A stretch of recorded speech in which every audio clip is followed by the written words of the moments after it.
നമസ്കാരം സുഹൃത്തുക്കളെ. അപ്പോൾ നമ്മുടെ ഇൻട്രൊഡക്ഷൻ ടു സോഫ്റ്റ്വെയർസ് പാർട്ട് 2 ആണിത് ഈ വീഡിയോ. അപ്പോൾ നമ്മൾ സംസാരിച്ചതുപോലെ ഓട്ടോഡെസ്കിൻ്റെ രണ്ട് പ്രധാന സോഫ്റ്റ്വെയറുകളായിട്ടുള്ള ഓട്ടോ ക്യാഡ്, അതായത് ഡ്രാഫ്റ്റിംഗ് സോഫ്റ്റ്വെയർ ആയിട്ടുള്ള ഓട്ടോ ക്യാഡിനെ കുറിച്ച് നമ്മൾ സംസാരിച്ചു. അതുപോലെ തന്നെ BIM ബിൽഡിംഗ് ഇൻഫർമേഷൻ മോഡലിങ്ങിനെ സഹായിക്കുന്ന റെവിറ്റ് എന്ന് പറയുന്ന സോഫ്റ്റ്വെയറിനെ കുറിച്ച് നമ്മൾ സംസാരിച്ചു. അടുത്ത് നമ്മൾ സംസാരിക്കാൻ പോകുന്നത് as A field MEP, mechanical electrical plumbing എന്ന് പറഞ്ഞ ഫീൽഡിൽ നമ്മൾ പ്രധാനമായിട്ടും ചെയ്യുന്ന ജോലികളെന്ന് പറഞ്ഞാൽ സിമ്പിളായിട്ട് ഇത്ര ഓർത്താൽ മതി. HVAC AC പരിപാടികൾ നമ്മൾ ചെയ്യുന്നുണ്ട്. പ്ലംബിങ്ങിൻ്റെ പരിപാടികൾ നമ്മൾ ചെയ്യുന്നുണ്ട്. പ്ലംബിംഗ് എന്ന് പറയുമ്പോൾ നമുക്ക് ഊഹിക്കാവുന്ന പോലെ തന്നെ വാട്ടർ സപ്ലൈ ചെയ്യുന്നുണ്ട്. അതുപോലെ ഡ്രെയിനേജ്, ടോയ്ലറ്റിലും കിച്ചണിലൂടെയുള്ള വേസ്റ്റുകൾ നമ്മൾ ഡ്രെയിനേജ് വഴി പുറത്ത് എത്തിക്കുക, പബ്ലിക് മുനിസിപ്പാലിറ്റി ലൈനിലേക്ക് അതിനെ ഡ്രെയിനേജ് ലൈനിലോട്ട് അത് സപ്ലൈ ചെയ്യുക. പിന്നെ അതുപോലെ തന്നെ ഇലക്ട്രിക്കലിൻ്റെ നമുക്ക് ഇപ്പോൾ KSEB അല്ലെങ്കിൽ ഏതാണോ അതോറിറ്റി ഓഫ് ജൂറിസ്ഡിക്ഷൻ അതിൻ്റെ സപ്ലൈസ് നമ്മൾ എടുത്തിട്ട് ഇലക്ട്രിക്കലിൻ്റെ ലൈന് നമ്മൾ വീട്ടിലെത്തിച്ചിട്ട് അതിൻ്റെ സർവീസസ് എല്ലാം ചെയ്യുന്നതാണ് ഇലക്ട്രിക്കലിൻ്റെ ഡിസൈനിങ് നമ്മൾ MEP-യിൽ ചെയ്യുന്നുണ്ട്. ബേസിക്കലി ഇതാണ് MEP, മെക്കാനിക്കൽ ഇലക്ട്രിക്കൽ പ്ലംബിംഗ് എന്ന് പറയുന്നത്.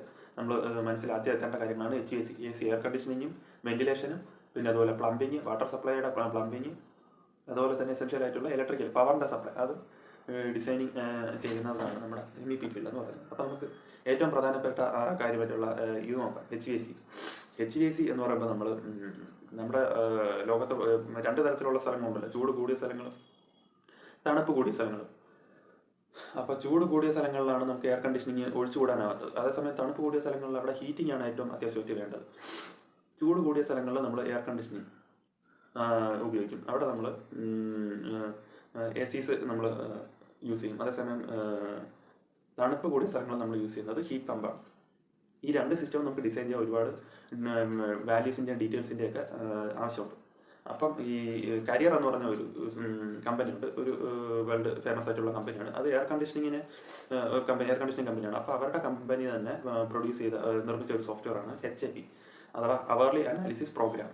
അപ്പോൾ ഈ HAP സോഫ്റ്റ്വെയർ വഴിയാണ് നമ്മൾ ഒരുവിധപ്പെട്ട എല്ലാ സ്ഥലത്തും നമ്മൾ ഹീറ്റ് ലോഡ് കാൽക്കുലേഷൻ ചെയ്യുന്നത്, heating and cooling load calculation ചെയ്യുന്നത്. അപ്പോൾ അതിൽ നമുക്ക് ഒരു വളരെ വെർസറ്റൈൽ ആയിട്ടുള്ള സോഫ്റ്റ്വെയറാണ്. ഒരുപാട് കാണാൻ ചെറുതാണെങ്കിലും ഒരുപാട് സാധ്യതകളും ഒരുപാട് വാല്യൂസും ഒരുപാട് ഡേറ്റാസും നമുക്ക് അതിൽ നിന്ന് പ്രിന്റ് ചെയ്ത് മീൻസ് ജനറേറ്റ് ചെയ്തെടുക്കാൻ പറ്റുന്ന ഒരു സോഫ്റ്റ്വെയറാണ് അവർലി അനാലിസിസ് പ്രോഗ്രാം. അപ്പോൾ hourly analysis programme in a nutshell പറയുകയാണെങ്കിൽ നമുക്കൊരു റീജിയൻ സ്പെസിഫിക് ആയിട്ടുള്ള ലോകത്തുള്ള ഒരുവിധപ്പെട്ട എല്ലാ ലൊക്കേഷനുകളും അതിൻ്റെ അകത്ത് ഉണ്ടായിരിക്കും. ലൊക്കേഷൻസിൻ്റെയും സ്റ്റാൻഡേർഡ് ആയിട്ടുള്ള ടെമ്പറേച്ചർ കണ്ടീഷൻസ്, ഹ്യൂമിഡിറ്റി കണ്ടീഷൻസ്, പിന്നെ അതുപോലെ അതെല്ലാം ഉള്ള ഒരു സോഫ്റ്റ്വെയറാണ് HAP. അപ്പോൾ അതിൻ്റെ അകത്ത് നമുക്ക് ചെയ്യാൻ പറ്റുന്ന കാര്യം എന്ന് വെച്ചാൽ ഒരു റീജിയൻ്റെ സ്പെസിഫിക് ആയിട്ടുള്ള ഡേറ്റാസ് എല്ലാം വെച്ചിട്ട് നമുക്കത് അതിൻ്റെ heating and cooling load calculation കണ്ടുപിടിക്കാൻ പറ്റും. ഏതിൽ? HAP അവർലി അനാലിസിസ് ആപ്പിൽ ചെയ്യാൻ പറ്റും. എന്നിട്ട് നമുക്ക് അതിൻ്റെ റിപ്പോർട്ട് ജനറേറ്റ് ചെയ്യുമ്പോൾ അതിൻ്റെ കൂളിംഗ് ലോഡ്, പിന്നെ അതുപോലെ total coil load, sensible coil load, latent heat എത്രയാണ്, പിന്നെ അതുപോലെ ടോട്ടൽ എയർ ഫ്ലോ റേറ്റ് എത്ര അത് സപ്ലൈ ചെയ്യുന്നുണ്ട്, പിന്നെ അതുപോലെ എത്രയാണ് അവിടുത്തെ റിലേറ്റീവ് ഹ്യൂമിഡിറ്റി, പിന്നെ അതുപോലെ നമുക്കറിയാം AC ഡയറക്റ്റ് എക്സ്പാൻഷൻ ആയിക്കോട്ടെ, ഇൻഡയറക്റ്റ് എക്സ്പാൻഷൻ ആയിക്കോട്ടെ. ഡയറക്റ്റ് എക്സ്പാൻഷനിലാണെങ്കിൽ നമുക്ക് അവിടെ ഇവാപറേറ്റർ കോയിൽസ് ആയിരിക്കും. ഇൻഡയറക്റ്റ് എക്സ്പാൻഷൻ വെള്ളം വെച്ചിട്ടാണ്, രണ്ട് കൂളിംഗ് മീഡിയം റെഫ്രിജറൻറ്റും വെള്ളം വെച്ചിട്ടാണ് നമ്മൾ കൂൾ ചെയ്യുന്നതെങ്കിൽ അത് ഇൻഡയറക്റ്റ് എക്സ്പാൻഷൻ എന്ന് പറയുന്നത്. അവിടെ നമുക്ക് കൂളിംഗ് കോയിലാണുള്ളത്. അപ്പോൾ ഇതിൻ്റെ ഒരു ACയുടെ ഒരു പ്രവർത്തനം എങ്ങനെയാണെന്ന് വെച്ചാൽ, റൂമിൻ്റെ അകത്തൊരു ആവശ്യമായിട്ടുള്ള ഒരു ടെമ്പറേച്ചർ ഉണ്ടായിരിക്കും. ആ ടെമ്പറേച്ചർ എത്തിയതിന് ശേഷം AC വർക്ക് ചെയ്യുന്നത് താൽക്കാലികമായിട്ട് നിർത്തും. അതിനുശേഷം എപ്പോഴാണോ റൂമിൻ്റെ ടെമ്പറേച്ചർ വീണ്ടും കൂടുന്നത്, അപ്പോൾ AC വീണ്ടും ഓണായി പ്രവർത്തിച്ച് ആ തണുപ്പിനെ വീണ്ടും കൊണ്ടുവരിക എന്നുള്ളതാണ് ACയുടെ ധർമ്മം. അപ്പോൾ നമുക്ക് ആപ്പ് വഴി കിട്ടാവുന്ന വേറെ ഡേറ്റാസാണ് ACയുടെ കൂളിംഗ് കോയിൽ എൻ്ററിങ് ടെമ്പറേച്ചറും ലീവിങ് ടെമ്പറേച്ചറും എല്ലാം നമുക്ക് ഇതുവഴി കണ്ടുപിടിക്കാൻ പറ്റും. നമ്മൾ ഇതെല്ലാം ചെയ്യുന്നതെന്ന് പറഞ്ഞാൽ ഒരു സൈക്രോമെട്രി എന്ന് പറയുമ്പോൾ സ്റ്റഡി ഓഫ് കോൾഡ് എയർ ആണ്. അപ്പം സൈക്രോമെട്രി ചാർട്ട് വെച്ചിട്ട് ആണ് നമ്മൾ ഈ ഡേറ്റാസ് എല്ലാം പ്ലോട്ട് ചെയ്യുന്നത്. അതേസമയം സോഫ്റ്റ്വെയർ വെച്ച് അത് നമുക്ക് കുറച്ചും കൂടെ ഹെൽപ്ഫുൾ ആയിട്ട് അതിൻ്റെ റിപ്പോർട്ട് ജനറേറ്റ് ചെയ്യാൻ പറ്റും. രണ്ടാമത് ഞാൻ സംസാരിക്കാൻ പോകുന്നത് റിലാക്സ് സോഫ്റ്റ്വെയറിനെ കുറിച്ചാണ്. റിലാക്സ് സോഫ്റ്റ്വെയർ എന്ന് പറയുന്നത് നമുക്ക് ലൈറ്റ് ഡിസൈൻ ചെയ്യാൻ വേണ്ടിയിട്ട് ഹെൽപ്പ് ചെയ്യുന്ന സോഫ്റ്റ്വെയറാണ് റിലാക്സ്. ലൈറ്റിൻ്റെ ലെക്സ് ലെവൽസ് വെച്ചിട്ടാണ് നമ്മൾ ഒരു പർട്ടിക്കുലർ ഏരിയയിൽ എത്ര ലെക്സ് ലെവലുള്ള ലൈറ്റാണ് വേണ്ടത്. ഇപ്പോൾ പുറത്ത് നമ്മൾ ഉപയോഗിക്കുന്ന ലൈറ്റിൻ്റെ അതേ ലൂമിനസ് ഇൻറ്റൻസിറ്റി ആയിരിക്കില്ല റൂമിനകത്ത് യൂസ് ചെയ്യുന്നത്. അതുപോലെ തന്നെ ഓരോ പർപ്പസിനും പല ടൈപ്പ് ലൈറ്റുകളുണ്ട് നമുക്കറിയാം. ഇപ്പോൾ ഒരു ഓപ്പറേഷൻ തിയേറ്ററിനകത്ത് യൂസ് ചെയ്യുന്ന ലൈറ്റ് നമുക്ക് ഒരിക്കലും ഒരു ക്ലാസ് റൂമിൻ്റെ അകത്ത് ഉപയോഗിക്കാൻ പറ്റില്ല. അല്ലെങ്കിൽ ഒരു എയർപോർട്ടിനകത്ത് യൂസ് ചെയ്യുന്ന റൺവേയിൽ യൂസ് ചെയ്യുന്ന ലൈറ്റ് ഒരിക്കലും എടുത്ത് നമുക്കൊരു ലൈബ്രറിക്കകത്ത് യൂസ് ചെയ്യാൻ പറ്റില്ല. അങ്ങനെ ഒരു ഭയങ്കര ഒരു ഭയങ്കര വ്യത്യസ്തമായിട്ടുള്ള പല ലൂമിനസിൻ്റെ ലക്സ് ലെവൽസിലുള്ള ലൈറ്റുകളാണ് നമ്മൾ അവിടുത്തെ ഫംഗ്ഷൻ അനുസരിച്ച് ഡിസൈൻ ചെയ്യുന്നത്. അപ്പോൾ റിലക്സ് എന്ന് പറയുന്ന സോഫ്റ്റ്വെയർ നമുക്ക് ലക്സ് ലെവൽ കാൽക്കുലേഷന് യൂസ് ചെയ്ത് എങ്ങനെ റിക്വയർഡ് ആയിട്ടുള്ള ലൈറ്റ്, നമ്പർ ഓഫ് ലൈറ്റ്സ്, എത്ര ലക്സ് ലെവൽ അനുസരിച്ച് നമുക്ക് ഡിസൈൻ ചെയ്യാൻ പറ്റുന്ന സോഫ്റ്റ്വെയറാണ് റിലക്സ്. റിലക്സിലും ഈ പറഞ്ഞ പോലെ റെവിറ്റിൻ്റെ ഒരുപാട് പ്രോപ്പർട്ടീസ് നമുക്ക് കാണാൻ പറ്റും. അതായത് ഒരു മോഡലിംഗ് സോഫ്റ്റ്വെയർ ആയിട്ട് നമുക്ക് റിലക്സിനെ കരുതാം.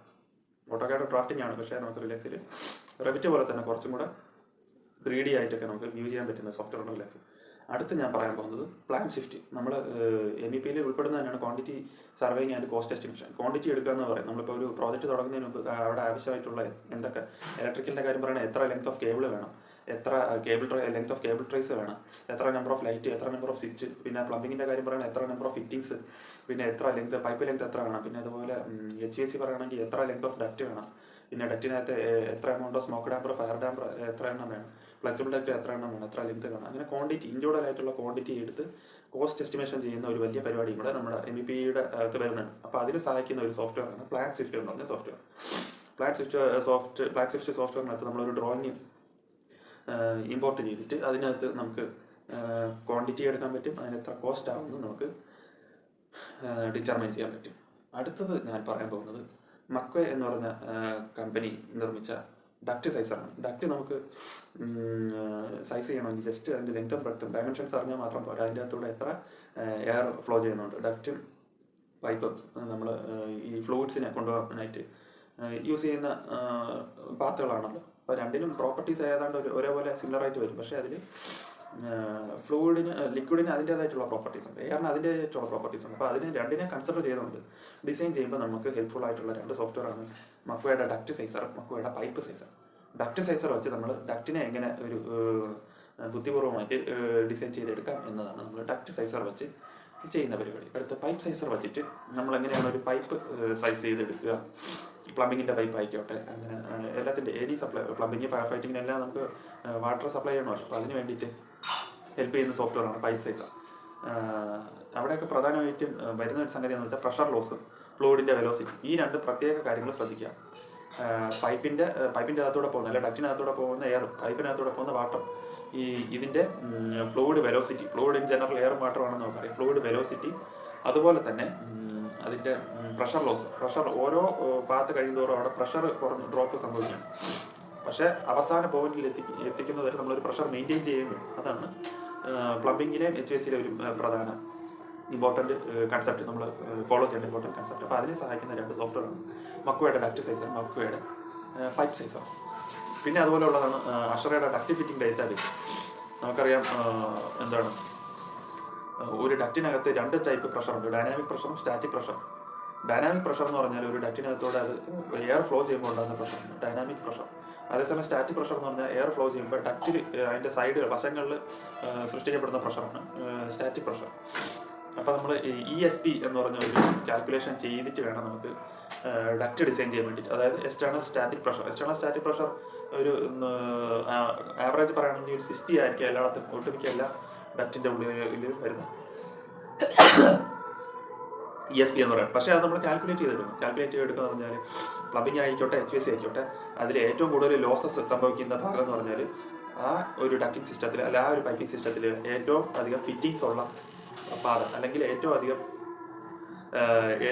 ലെങ്ത് കൂടിയ പാത്ത് ഏതാണോ അതാണ് അവിടുത്തെ ക്രിട്ടിക്കൽ പാത്ത് എന്ന് പറയുന്നത്. അപ്പം അവിടുത്തെ ലോസസിനെ എല്ലാം ഓവർകം ചെയ്തുകൊണ്ട് അതിൻ്റെ എൻഡ് പോയിന്റിൽ നമുക്ക് നമ്മുടെ ഉദ്ദേശിച്ച കോൾഡ് എയറിനെ അല്ലെങ്കിൽ വാട്ടറിനെ എത്തിക്കാൻ പറ്റുമെന്നുണ്ടെങ്കിൽ അപ്പോഴാണ് ആ ഒരു സിസ്റ്റം 100% സക്സസ്ഫുൾ ആണെന്ന് നമുക്ക് പറയാൻ പറ്റും.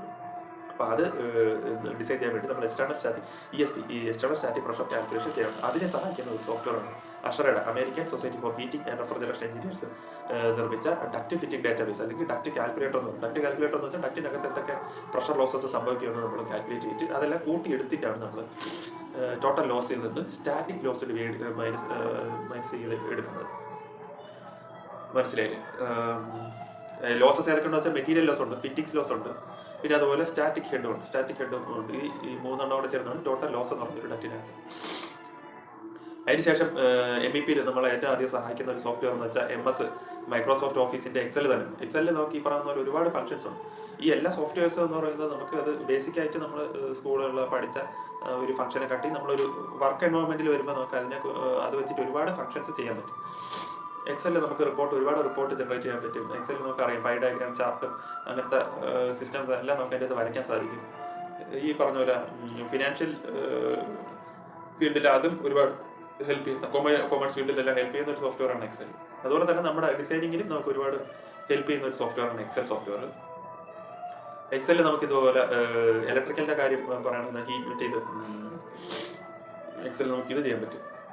എന്താണ് ലോഡ് കാൽക്കുലേഷൻ, കേബിൾ സൈസിങ് എല്ലാം നമുക്ക് ഇതിൽ എക്സലിൽ ചെയ്യാൻ പറ്റും. അതുപോലെ HVACയുടെ ഹീറ്റ് ലോഡ് കാൽക്കുലേഷൻ ഒക്കെ നമുക്ക് എക്സലിൽ ചെയ്യാൻ പറ്റും. പ്ലംബിങ്ങിൻ്റെ പൈപ്പ് സൈസ് ചെയ്യാനും ടാങ്ക് സൈസ് ചെയ്യാനും എല്ലാം നമുക്ക് എക്സലിൽ റിപ്പോർട്ട് ജനറേറ്റ് ചെയ്യാനായിട്ട് വളരെ എളുപ്പം. അപ്പോൾ ഞാൻ പറഞ്ഞതുപോലെ നമ്മൾ ഇത്രയും നേരം സംസാരിച്ചാൽ AutoCAD, Revit, hourly analysis program app, relax, plan shift, മക്വയുടെ ഡക്ട് സൈസർ, മക്വയുടെ പൈപ്പ് സൈസർ, അഷറയുടെ ഡക്ട് ഫിറ്റിംഗ് ഡാറ്റാബേസ്, എക്സൽ, ഇത്രയും സോഫ്റ്റ്വെയർ നമുക്ക് നന്നായിട്ട് യൂസ് ചെയ്യാനും അതിൻ്റെ ഫങ്ഷൻസും പ്രോപ്പർട്ടീസിനെ കുറിച്ചെല്ലാം നല്ലൊരു ധാരണ ഉണ്ടെങ്കിൽ നമുക്ക് MEP ഫീൽഡിൽ നമുക്ക് നല്ലൊരു സ്ഥാനം നമുക്ക് തീർച്ചയായിട്ടും ഉണ്ടാക്കിയെടുക്കാൻ പറ്റും. പക്ഷേ ഇതിനെക്കുറിച്ച് ഈ ഒരു സോഫ്റ്റ്വെയർ എങ്ങനെയാണ് യൂസ് ചെയ്യേണ്ടത്, യൂസ്ഫുൾ ആയിട്ട് യൂസ് ചെയ്യേണ്ടത്, സോഫ്റ്റ്വെയർ എന്ന് വെച്ചാൽ അതിൻ്റെ മെയിൻ ഉദ്ദേശം എന്താണ്, നമ്മൾ പണ്ട് ഇത്തിരി ബുദ്ധിമുട്ടി ചെയ്തിരുന്ന കാര്യങ്ങൾ ഒറ്റ ക്ലിക്കിൽ 1-2 ക്ലിക്കുകളിൽ അത് ഈസി ആയിട്ടും അക്യുറസി കൂടി നമുക്ക് അത് ചെയ്തെടുക്കാൻ വേണ്ടിയിട്ടാണ് നമ്മൾ സോഫ്റ്റ്വെയർ ഡെവലപ്പ് ചെയ്യുന്നത്, അല്ലേ? അപ്പോൾ അതിനാണ് നമ്മൾ MEPയിൽ സഹായകരമായിട്ടുള്ള സോഫ്റ്റ്വെയർ ആണ് ഞാൻ ഈ പറഞ്ഞ ഒരു 8-9 സോഫ്റ്റ്വെയർസ്. അപ്പോൾ ഗൈസ്, ആരെങ്കിലും MEP ഫീൽഡിൽ കൂടുതൽ ഇൻഡെപ്ത് പഠിക്കാനും ജോലി ചെയ്യാനും ആഗ്രഹിക്കുന്നുണ്ടെങ്കിൽ നിങ്ങൾ തീർച്ചയായിട്ടും അറിഞ്ഞിരിക്കേണ്ട 1-2 സോഫ്റ്റ്വെയർസിനെ കുറിച്ചാണ് ഞാൻ ഇന്നത്തെ ഈ വീഡിയോയിൽ സംസാരിച്ചത്. അപ്പോൾ ഇതിന് MEP ഫീൽഡിലെ കൂടുതൽ ഇൻട്രസ്റ്റിംഗ് ആയിട്ടുള്ള കാര്യങ്ങൾ ഞാൻ അടുത്ത വീഡിയോകളിൽ ചെയ്യുന്നതായിരിക്കും. അപ്പം എല്ലാവരും കണ്ടതിന് നന്ദി, നമസ്കാരം.